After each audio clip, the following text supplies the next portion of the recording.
Que o seu dia e a sua semana sejam repletos de bênçãos e de muita paz. Sejam bem-vindos. Hoje, a gente vai mergulhar fundo em um clássico absoluto. Uma obra que influenciou a literatura e o pensamento cristão por séculos. O Peregrino, de John Bunyan. É um livro impressionante, né? Mesmo escrito lá em 1678, parece que fala diretamente com os desafios que a gente enfrenta hoje. Uma alegoria poderosíssima sobre a jornada da vida. Exatamente. E em vez de tentar cobrir a obra inteira, que é imensa, hoje a gente vai focar em uma única cena. Um momento de virada, assim, espetacular. O confronto do nosso protagonista cristão com o demônio Apolion, no Vale da Humilhação. Sim. E o nosso papo aqui é para tentar desvendar por que essa batalha, que é ao mesmo tempo física, verbal e espiritual, continua sendo tão impactante. Perfeito. A cena começa de uma forma até tranquila. Cristão está no topo de um morro, se despedindo de suas companheiras, que são personificações de virtudes. Discrição, piedade, caridade e prudência. Isso. E ele está prestes a descer para um lugar chamado Vale da Humilhação. E já no nome do lugar, Vale da Humilhação, Bunyan prepara todo o terreno. Não é só um ponto no mapa da história, é um estado de espírito, sabe? Um lugar existencial que todo mundo, em algum momento, precisa atravessar. E as amigas dele o alertam sobre a descida. Prudência diz algo muito específico. Ela fala: para o homem é penoso descer até o Vale da Humilhação, lá embaixo, sem escorregar pelo caminho. E o texto ainda faz questão de dizer que, mesmo com todo cuidado, cristão escorrega uma ou duas vezes. Eu acho esse detalhe fascinante. Por que incluir os escorregões? Essa é a genialidade de Bunyan. Os escorregões são um lembrete sutil da nossa fragilidade. A humildade não é um estado que a gente alcança de uma vez de forma perfeita. É um processo.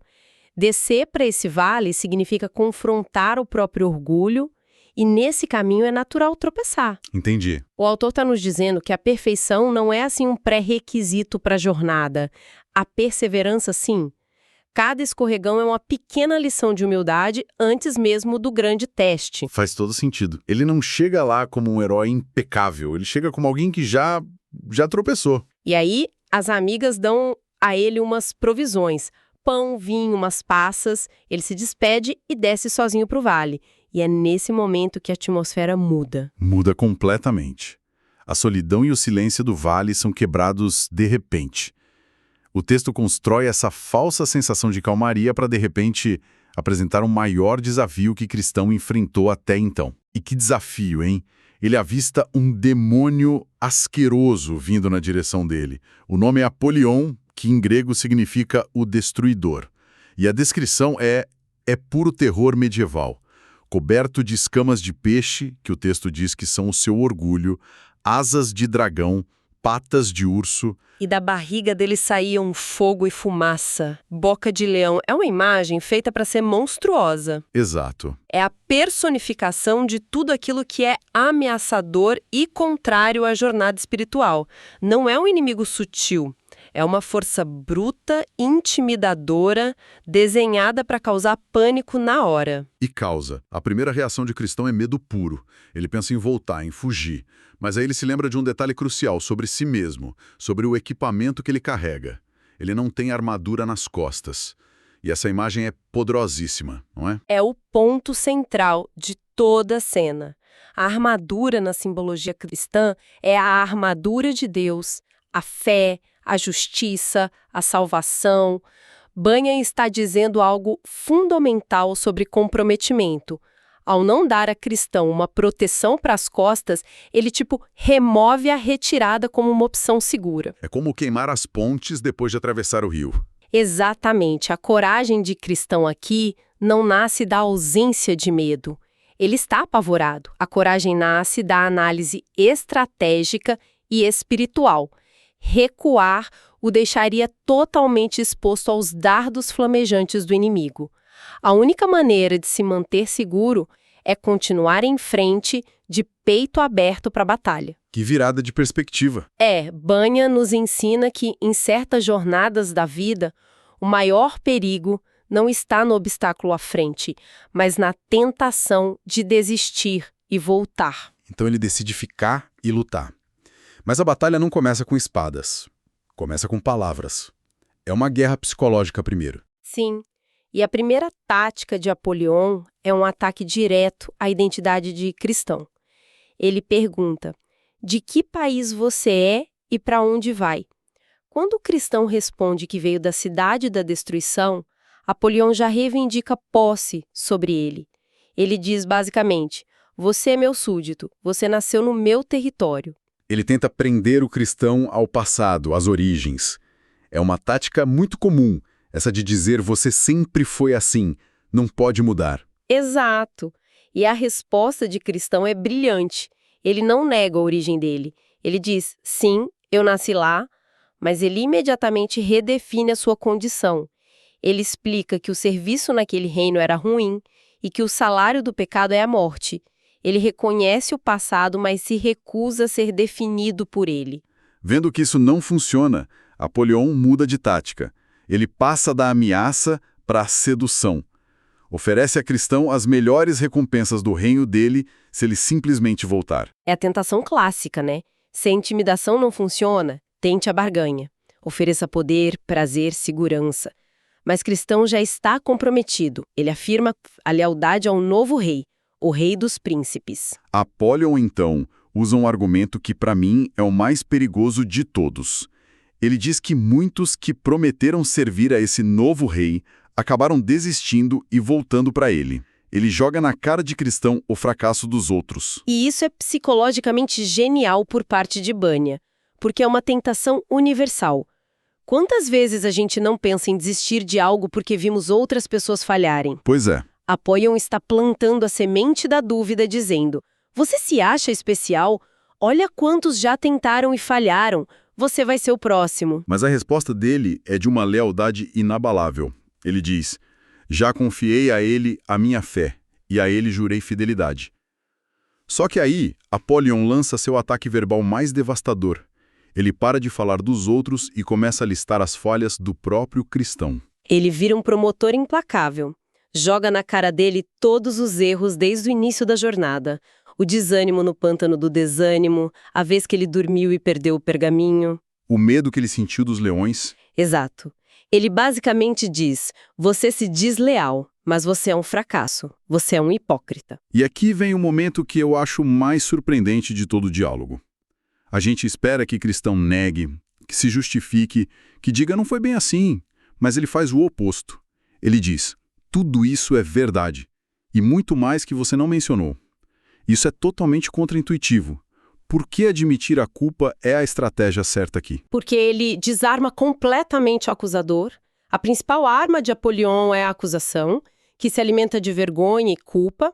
Ao negar, cristão entraria num jogo de defesa, tentando provar a própria justiça. E ao admitir, ele muda o campo de batalha. Ele diz, em essência: sim, eu sou falho. A minha esperança nunca esteve na minha perfeição. E ele completa a resposta de forma genial, dizendo que o príncipe dele é misericordioso e já o perdoou por tudo isso.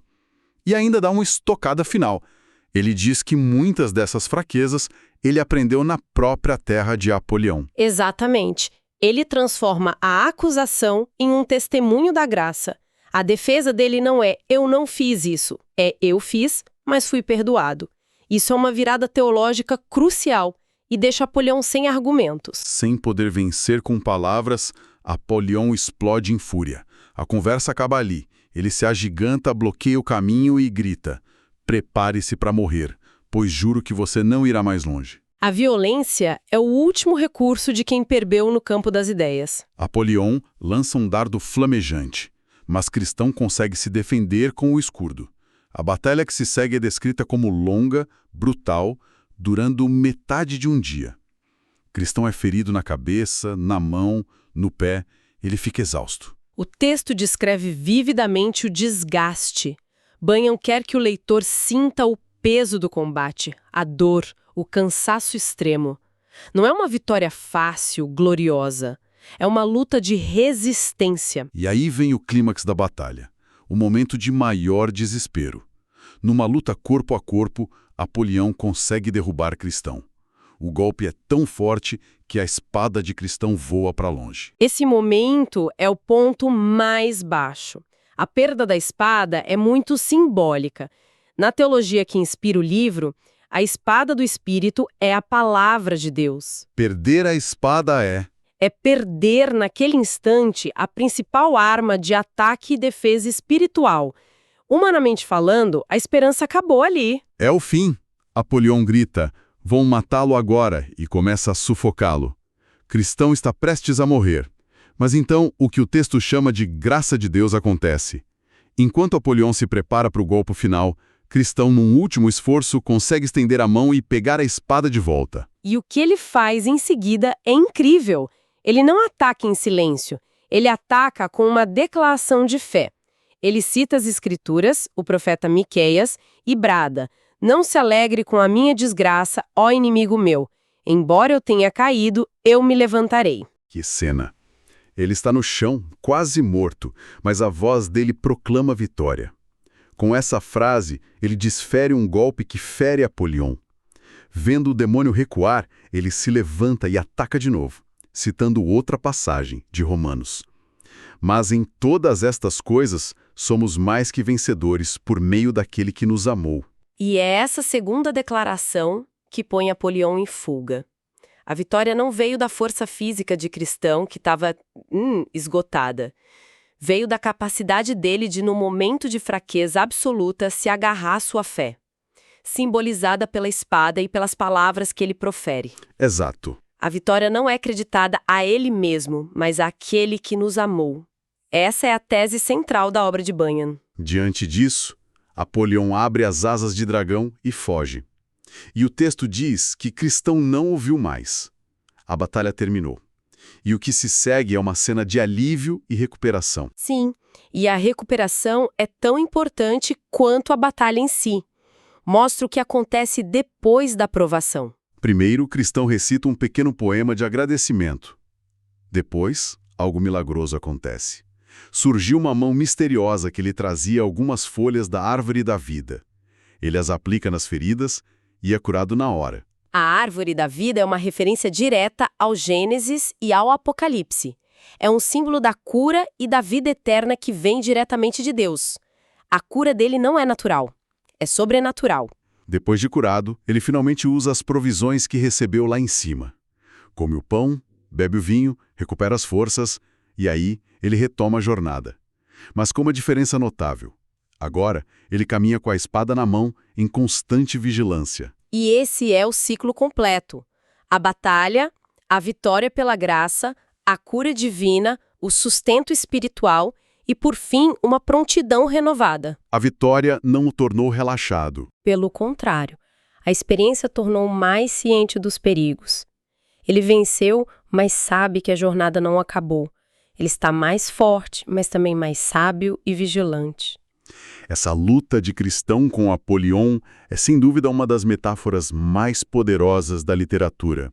Ela nos mostra que, às vezes, é no vale da humilhação, nos nossos momentos de maior fraqueza, que a fé pode se manifestar de forma mais forte. Exatamente.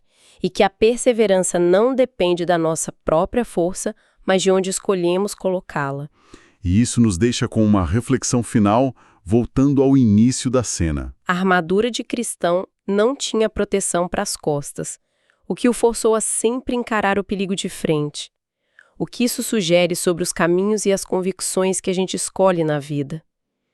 Será que, em certas jornadas que realmente importam, a única maneira de estar seguro é se comprometer de tal forma que a retirada simplesmente deixa de ser uma opção? Um pensamento profundo para encerrar nossa conversa de hoje.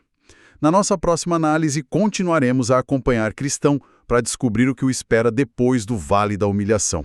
Agradecemos muito a companhia, que Deus abençoe todos os ouvintes.